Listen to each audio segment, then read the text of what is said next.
Okay, YouTubers, this is Joe from Mars Alien TV.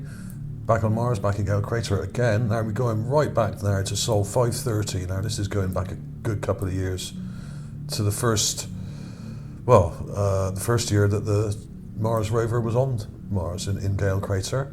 And we have this image with what looks like a very small statue head just here, okay? Now I didn't find this.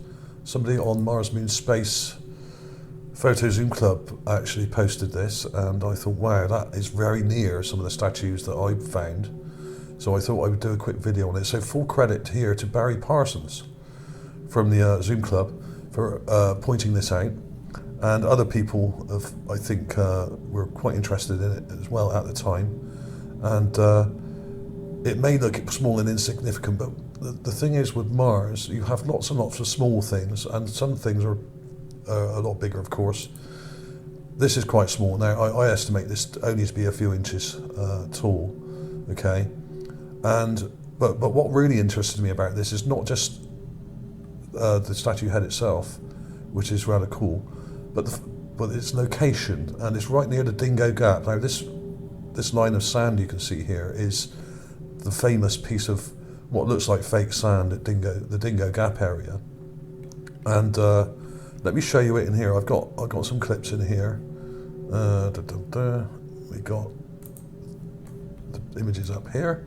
I've taken all sorts of different clips. Now, here's part of the. Let me show you a clip from the Gigapad. Credit to, I think, to Neville Thompson for this.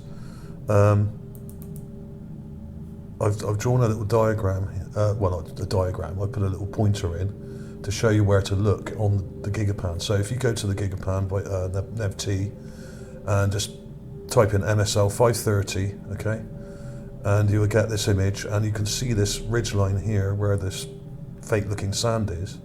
But in the background here, we have this long ridgeline, okay, in the back, and this is what I call the temple, because there is a number of statues in this area. There's one down here, and there's a number up here as well, okay, at the back, but you won't see them in this particular image, but you will see them in slightly later sols, days later, okay, because the rover actually moved over this dune here, drove through this lot, and then went past this ridgeline as well, and we saw loads of crazy stuff along here. So do check out my other statue videos.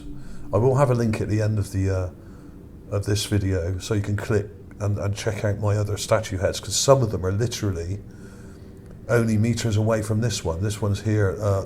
My favourite one, called the New Head statue, is just over here.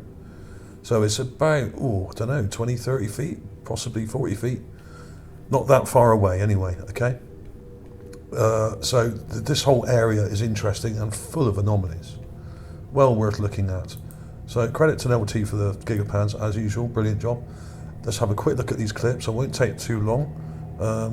We want to look at the sort of closer up one, I think, which is this one. Now, of course, when you get too close to it, it's very blurry. It's in shadow, which doesn't help. So it's quite hard to actually pull out the detail of this thing when you get too close, because it's very blurry. So obviously I've done quite a lot of processing to pull this out. Okay, but you can see it in the raw image here. You can see it right there. You can see the two eyes, nose, you can see the kind of curly long hair and a mouth there, and even some kind of teeth detail perhaps, okay? So it's definitely there, and I did a lot of enhancements here to try and really push it out. Let's look at some of these other ones here I've done. These are slightly better probably, okay? Now, of course, this thing is literally only 2 or 3 inches, if that, and it's probably quite a way off from the rover as well, so it's a distant shot. It's in heavy shadow, which always makes these things difficult. But it's a statue, and there are lots of other statues in the area. I don't have any doubt about that at all, because I've found so many myself and seen so many, as you will see in my playlist, which I'll put up at the end of the video. But this guy or girl, this may well be a female, seems to have long hair, curly-ish looking hair, okay, which is interesting. Some people have pointed this out, but nearly all the statues I've seen so far are male. They look male. We haven't yet really seen any female statues, which is rather odd. So perhaps they were very male orientated on Mars. Who knows? Part of their culture may have been very patriarchal, I don't know, rather than matriarchal. But this does point them to being a very male orientated society. And here's the raw clip. It actually looks much clearer here from this distance. There's nothing done to this at all. This is just a straight clip. And you can see it really clearly, but when you zoom in, of course, it kind of goes a bit fuzzy, okay? Because it's very small. What else can I say? So there we have it, guys. And if you have any doubts that there were sculptures on Mars, and I do think a lot of these things were possibly made of clay, not necessarily carved. I think some of them are made of clay. Why do I think some of them are made of clay? Rather like the terracotta army in China.